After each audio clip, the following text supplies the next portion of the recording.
So three of the pillars in an awakening company are, one, obviously individual awakening.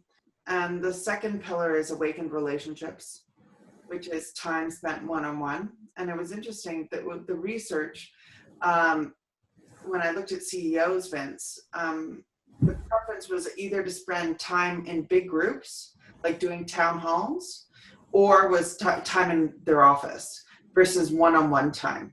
Whereas, we were talking about the boss hole effect. I really feel like we need to bring back relationship and one-on-one relationship, because the number one people leave an organization is because of their direct report as well. So that's right. Yeah. So what kind of practices would you recommend to leaders to help to cultivate stronger and deeper one-on-one relationships with their teams? Yeah, I think there's several ways to look at that. What's the corporate culture going to be around performance coaching? And I find that most people not even quite clear what that word means. We're not necessarily talking about performance management. That's certainly part of it. But performance coaching, the idea being that I'm committed to your success. And if you aren't successful, that reflects back on me in some way as well. Now, that doesn't mean everybody's going to be successful at every job they're in. But ultimately, if they're not successful in that job, then hopefully I have come up with some ideas about what will they be good at. I feel that everybody is a 10 at something.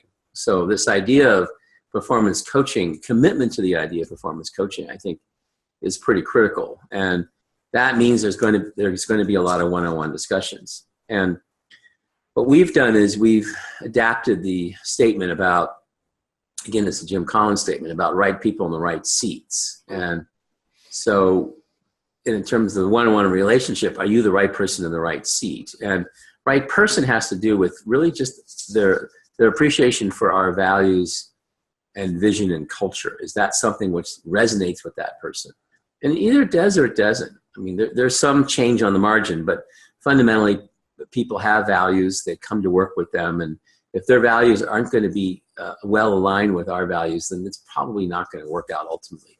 So we really want to spend some time understanding that fit about, is this the right person? Do their values line up? Do they appreciate our mission? Or is it just a job? So that's the first thing. And then the right seat is, do we really understand the 3 or 4, maybe 5 things for that job that will make that person successful? These are the critical things that they have to get done right.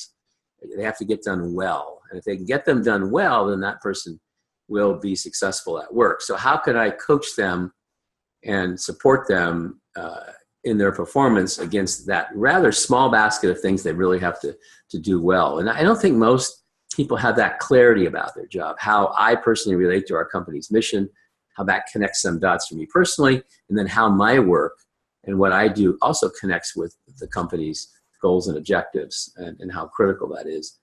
So it's coaching, but it's really coaching around this idea of performance and embracing the mission and culture of the company and understanding how I personally contribute to that.